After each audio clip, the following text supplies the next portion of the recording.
pertemuan ada Pak Budi Gunawan di Papua yang mengatakan bahwa aura dari Pak Jokowi sudah pindah ke Pak Prabowo gitu. Ini sinyal-sinyal apa yang Anda baca sebagai analis politik?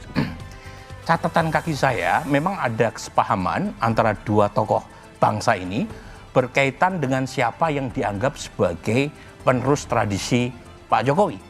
Dan tentu saja secara tidak langsung kita ingin mengatakan ada tokoh yang dianggap tidak bisa melanjutkan antitesa tadi.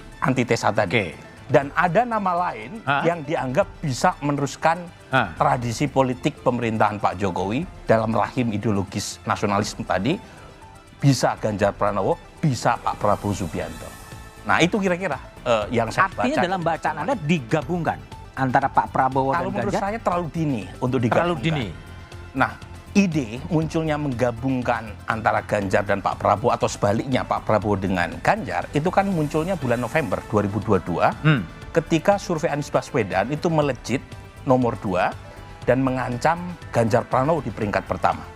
Tetapi belakangan survei indikator termasuk survei Kompas menunjukkan Anies Baswedan mengalami penurunan yang cukup tajam, bahkan beberapa ahli menyebutnya kempes gitu ya. Dan saat yang sama Pak Prabowo naik.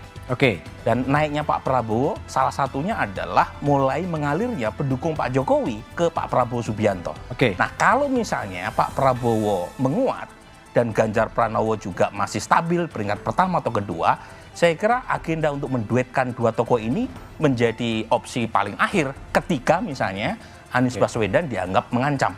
Tapi kalau misalnya Anies Baswedan tidak terlalu mengancam, kemungkinan yang masuk putaran kedua antara Ganjar dan Pak Pranowo dan Pak Prabowo. Dan pada titik itu dua-duanya dianggap sebagai all president man. Sebenarnya yang paling penting itu doa. Semoga Pak Prabowo sehat dan lancar di 2024 kan begitu.